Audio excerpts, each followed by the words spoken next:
ये कहानी एक जादूगर लड़के और एक ऐसी लड़की की है जो मरे हुए इंसानों को देख सकती थी। तो कहानी के शुरू में हमें एक जादूगर लड़का दिखाया जाता है जिसका नाम माजो था। वो अपने दोस्त के साथ मैजिक शो कर रहा था। वो ऐसे ही सड़कों पर अपना शो किया करता था, पर उसका जादू बहुत पुराना हो चुका था, इसीलिए वहाँ पर खड़े लोग उसके जादू में कोई दिलचस्पी नहीं ले रहे थे। तभी माजो वहाँ पर तमाम लोगों में खड़ी एक लड़की को देखता है जो उसे बहुत ही अजीब लग रही थी। माजो उस लड़की का पीछा करता है, पर जैसे ही उस लड़की को ये एहसास होता है कि जैसे कोई उसका पीछा कर रहा है तो वो एक पुरानी सी अलमारी के आगे रुक जाती है। यहाँ पर माजो को एक आइडिया आता है। वो सोचता है कि वो एक अलमारी से चुड़ैल को निकालेगा और फिर अपने जादू से लोगों के सामने उसे भगा देगा। और क्या पता ये जादू लोग पसंद करे। अब ये उस अजीब लड़की के पास जाता है जिसका नाम कैंग था। उसको अपने शो में काम करने की ऑफर करता है। कैंग को भी काम की जरूरत थी, इसीलिए वो उसको मना नहीं करती। फिर इसके बाद माजो को दिखाया जाता है जो एक हॉल में अपना शो कर रहा था। इस बार उसका शो देखने बहुत से लोग आए थे। वो वहाँ एक अलमारी पर अपना मंत्र पढ़ता है। जब वो अलमारी उसके मंत्र से खुलती है तो वो उस पर काला कपड़ा फेंक देता है। वो काला कपड़ा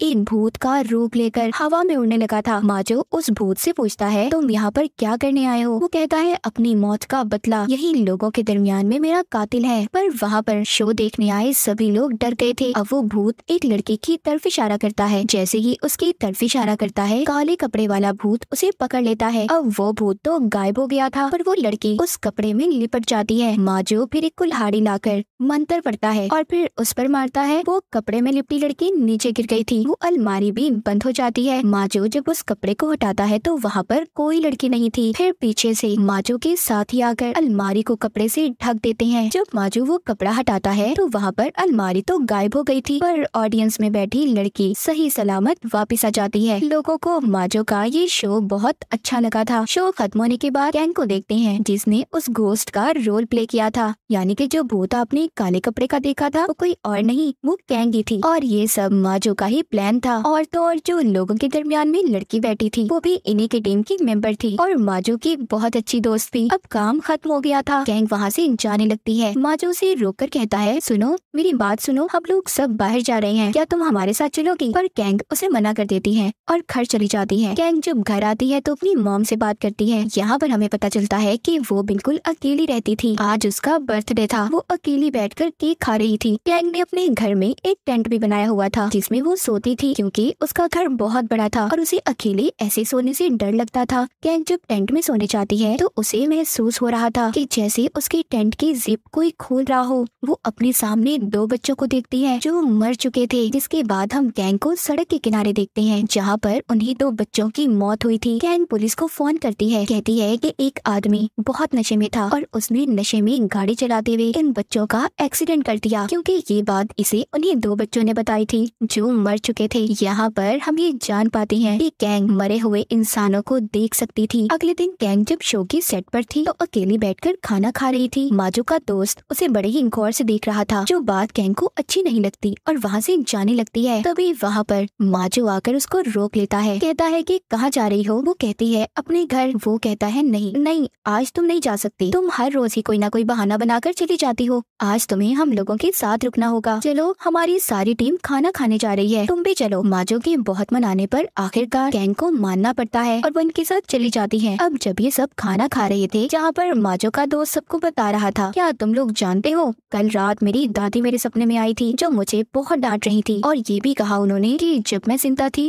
तो तुम मुझे मिलने क्यों नहीं आए। ये बात जब कैंग सुनती है तो बहुत हंसती है। उसने बहुत ज्यादा शराब पी ली थी और जोर जोर से हंस रही थी। वहाँ पर ऊट पटांग हरकतें भी कर रही थी। माजो के पास बैठकर उसकी बहुत बेइज्जती करती है, कहती है मैंने तुम्हें मना किया था ना, तुम मुझे यहाँ पर क्यों लेकर आए? माजो की शर्ट पकड़कर उसे फाड़ देती है, फिर सबसे माफी मांगती है और वहाँ से चली जाती है।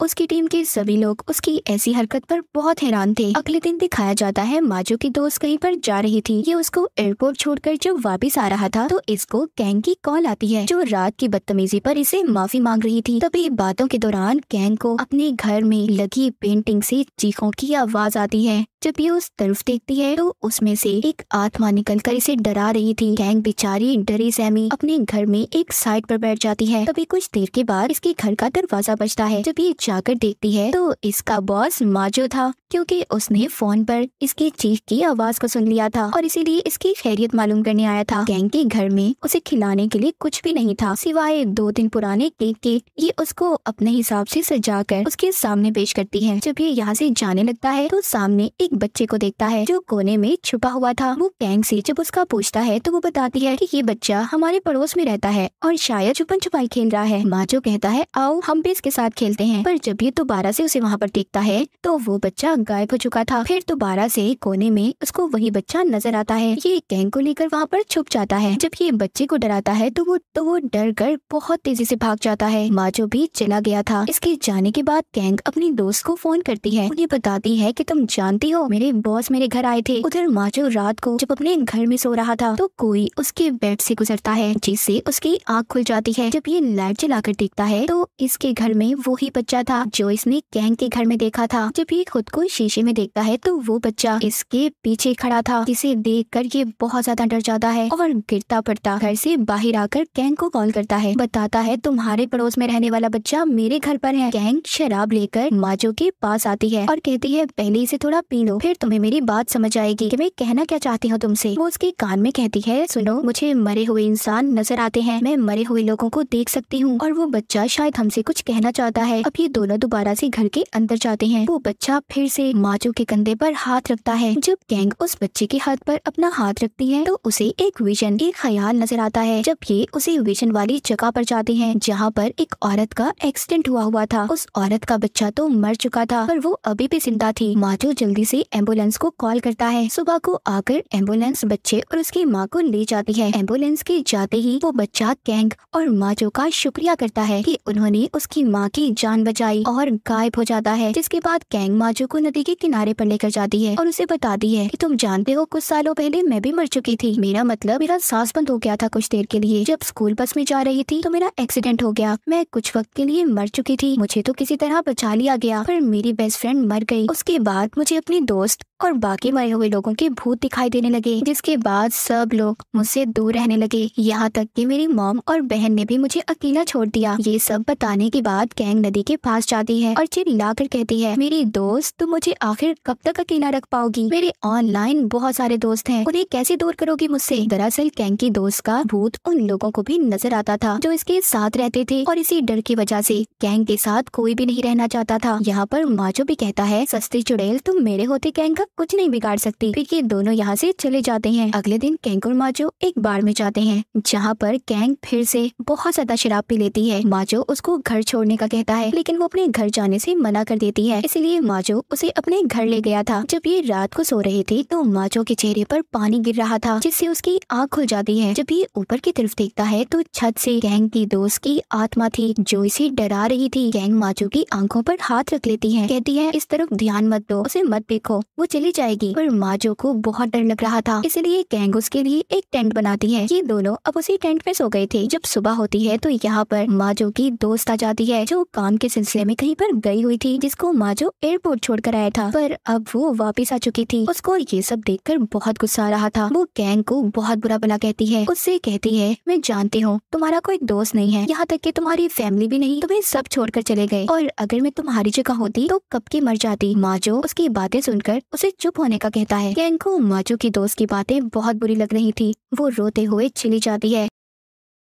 अगली सुबह जब माजो की टीम अपने अगले शो की तैयारी कर रही थी तो वहाँ पर गैंग नहीं आती। माजो बहुत उदास था। उधर गैंग जब अपने घर की सफाई कर रही थी तो उससे मिलने उसकी फ्रेंड्स आती हैं जो ऑनलाइन बनी थी। ये उसके लिए खाना भी लेकर आई थी। गैंग उन्हें देखकर बहुत खुश हो जाती है। अब ये खाना खाती है और बहुत सी बातें करती है। तभी माजो की कॉल आती है जो उसे कह रहा था कि उसे उसकी बहुत याद आ रही है, उससे मिलना चाहता है। अब रात को गैंग तैयार होकर माजो से मिलने जाती है तो खड़ी रास्ते में वो मैजिक शो देखने लगी थी। तभी वहाँ पर उसे लोगों की भीड़ में अपनी दोस्त की आत्मा दिखाई देती है। ये उससे बचने के लिए जब भागने की कोशिश कर रही थी तो स्टेज पर गिर जाती है जहाँ पर उसके पीछे बहुत सारे हाथ थे, उसे पकड़ रहे थे। पर वहाँ पर माजो आ जाता है। वो उस डरावने लम्हे को शो का हिस्सा बना देता है जो लोगों को बहुत पसंद आ रहा था। जब ये दोनों जा रहे थे तो गैंग इससे कहती है मुझे सच सच बताना, क्या तुम मेरी वजह से परेशान हो या मेरी वजह से तुम्हारी जिंदगी खराब हो रही है? माजो कहता है ऐसा क्यों कह रही हो, बल्कि तुम्हारे बगैर मैं कुछ भी नहीं हूँ, मैं तुम्हारे साथ अपनी जिंदगी गुजारना करना चाहता हूँ। जिसके बाद गैंग उसको अपने घर ले जाती है। सुबह को माजो जब उसके घर से जा रहा था तो जाते हुए गैंग की दोस्त की आत्मा उसे देख लेती है। रास्ते में माजो की गाड़ी का क्रेन से एक्सीडेंट हो जाता है और वो बच गया था। हैरानी वाली बात ये थी कि क्रेन के अंदर कोई ड्राइवर नहीं था। जब माजो बचकर बाहर आता है तो एक बहुत बड़ा साइन बोर्ड आकर उस पर गिर गया था। उधर गैंग जब अपने घर की सफाई कर रही थी तो उसे एक लॉकेट मिलता है जो उसके दोस्त का था। ये उस लॉकेट को लेकर हॉल में जाती है जहाँ पर माजो परफॉर्म कर रहा था, अपना जादू दिखा रहा था। इसीलिए वो जादू देखने वाले लोगों के दरमियान में ही बैठ जाती है। जब अलमारी खुलती है तो उसमें से काले कपड़े वाला भूत निकलता है। जब माजो उससे उसके कातिल का पूछता है तो वो पहले तो कहीं और इशारा करती है, पर बाद में वो गैंग की तरफ इशारा करके उसे अपने साथ अलमारी में ले जाती है। सब लोग बहुत ज्यादा डर जाते हैं क्योंकि ये जादू उनके शो का हिस्सा नहीं था। सब लोग हैरान थे। माजो जब अलमारी को खोलता है तो उसमें गैंग पानी के एक एक्वेरियम में बंद थी। ये उसको निकालने की कोशिश कर रहा था। जब वो एक कुल्हाड़ी लेकर एक्वेरियम को तोड़ने की कोशिश करता है तो वो हवा में उड़कर नीचे गिर जाता है और बेहोश हो गया था। जब गैंग एक्वेरियम में थी तो लॉकेट निकालकर अपनी दोस्त को देने लगती है। यही से कहानी चली जाती है उस दिन पर जब गैंग की स्कूल बस का एक्सीडेंट हुआ था। दरअसल गैंग और उसकी दोस्त बहुत अच्छी फ्रेंड्स थी। गैंग की दोस्त के पास ये लॉकेट था जो कीमती होने के साथ साथ उसकी दादी की निशानी थी, पर गैंग भी इस लॉकेट को बहुत पसंद करती थी। वो थोड़ी देर के लिए अपनी दोस्त से उसे पहनने के लिए कहती है। जैसे ही ये उस लॉकेट को पहनती है तभी बस का एक्सीडेंट हो गया था। सभी बच्चे नदी में गिर गए थे। रेस्क्यू टीम जब इन्हें बाहर निकालती है तो परेशान थी कि किसका इलाज पहले किया जाए, क्योंकि इस वक्त वो सिर्फ एक इंसान की जान बचा सकते थे। जब वो गैंग के गले में हार देखते हैं तो समझ जाते हैं कि ये किसी अमीर घर की है और इसीलिए पहले उसकी जान बचाते हैं, पर गैंग की दोस्त मर चुकी थी। फिर जब गैंग को हॉस्पिटल ले जाया जाता है तो डॉक्टर्स ने वो लॉकेट उतारकर गैंग की मॉम को दे दिया था।